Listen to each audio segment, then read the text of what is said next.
Alright, so for this first farm, we're going to be doing Zul'Farrak, and to get here, you go to the Caverns of Time through whichever city you're in, whether it's Horde or Alliance on Stormwind or Orgrimmar, and you just fly on up here to Zul'Farrak.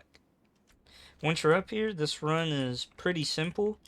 It's pretty straightforward. It drops a lot of loot, but the only thing I would suggest having for this run is fried bonefish and charge file of alacrity.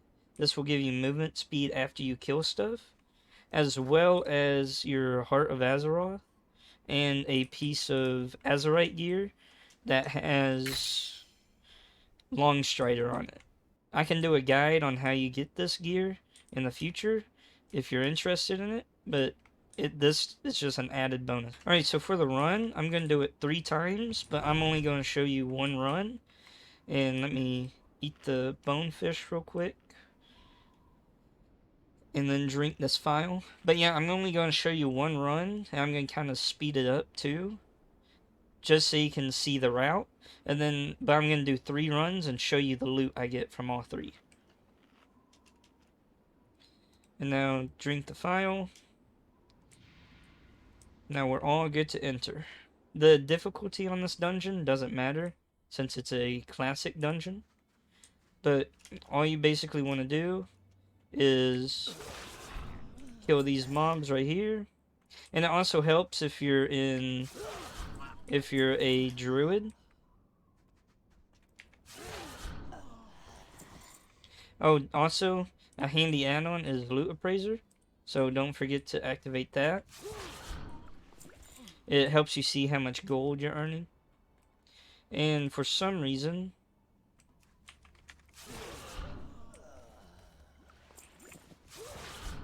my bar was messed up, but I was on the wrong bar for farming.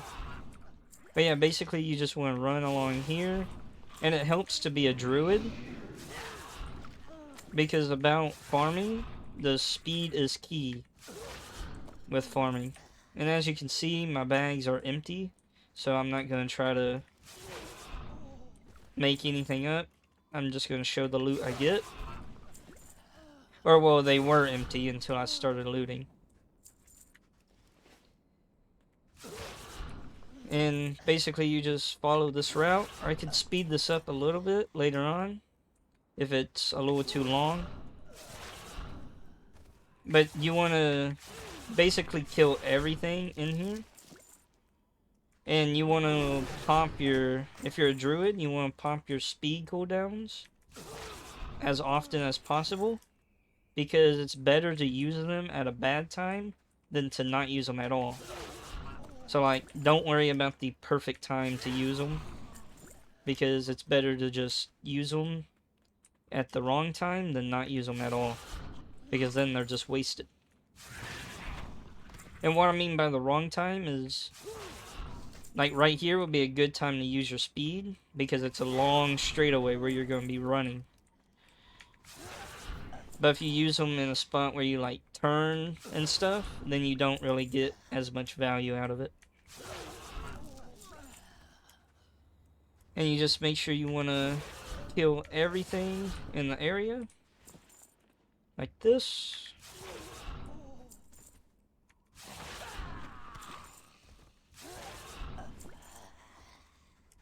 And I don't really worry about every single one of the bosses, because I'm not too worried about missing. Like, you're supposed to farm every mob, but I'm not too worried about missing the potential of having one piece of gear lost. Because some rare stuff can be on the bosses, but I'm not too worried about that.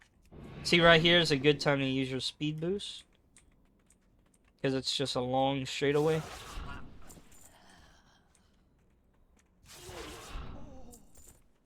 And also these, as you seen right there, I got a piece of gear from that beetle. The beetles drop gear as well, so a lot of people kill those. However, the gear on them doesn't seem to drop very often for me, so sometimes I just don't worry about them.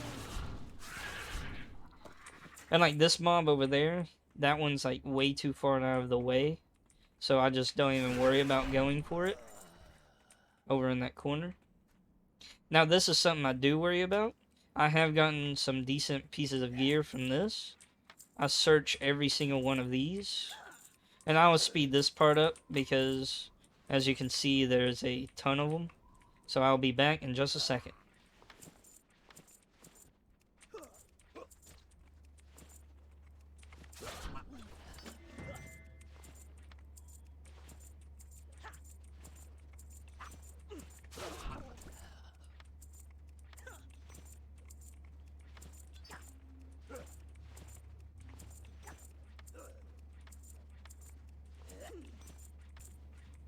Alright, now that we've cleared all the tombs, make sure as you go you kill the mobs as well because they do despawn.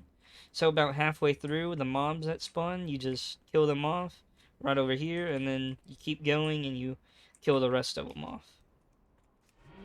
We use the speed up, and then make sure you get these right here in this little corner because it's a nice little group of enemies.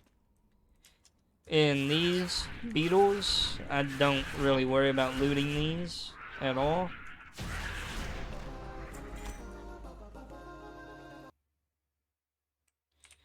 I don't really worry about looting any of these beetles that much. Unless I kill like a bunch of them.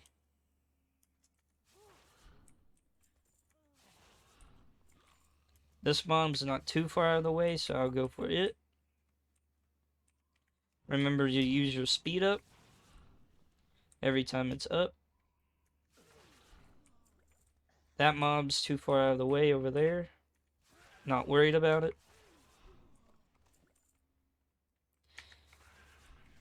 And if you have a better speed set, you can do this faster.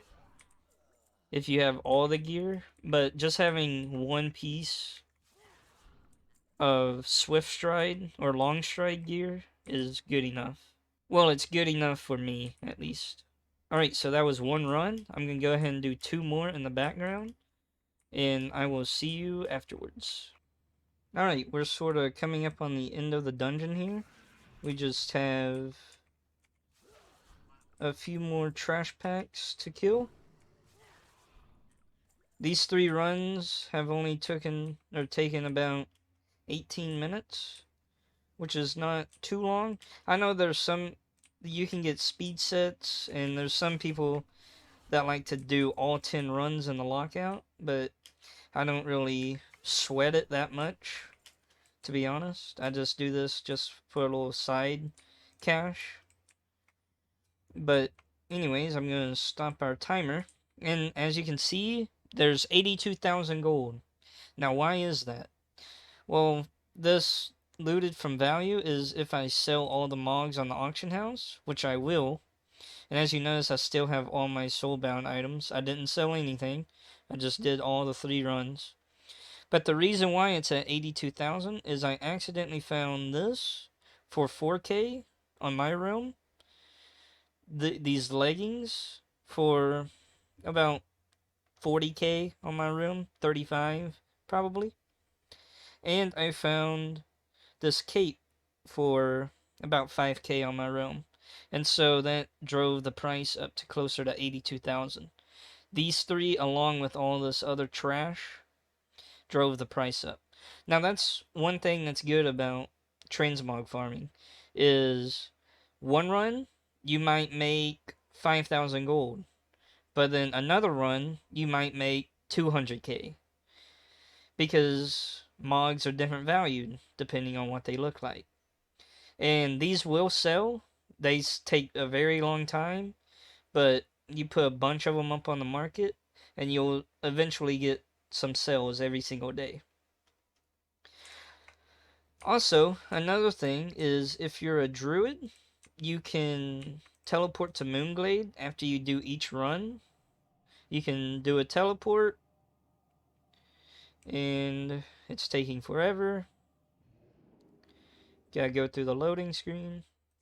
You can teleport to Moonglade like this, and then you can reset your instance, and then just teleport right back if you want to. And also, the one last note is this run did 327 raw gold, which is not too much. 18 minutes, that's nothing to go home about. But an extra 300 gold is an extra 300 gold. And that's straight into your gold down here, too. Plus all these trash items like this will vendor for 30 silver. This will vendor for 7 silver. All this stuff adds up. Because I have TSM set up, so if I get on my mount, I have group set up, and I have trash right here. And it will basically sell all the non-transmog pieces. So if I do this real quick, as you see, it frees up a lot of space in your inventory. And some of the stuff sometimes doesn't sell. Let me sell some of the soulbound stuff. And that's good enough for now. And if I close this, that's an extra 30 gold I just got as well. So yeah, that's the Zul'Farrak Transmog farm. If you enjoyed, leave a like, subscribe for more, and I will see you in the next one. Bye bye.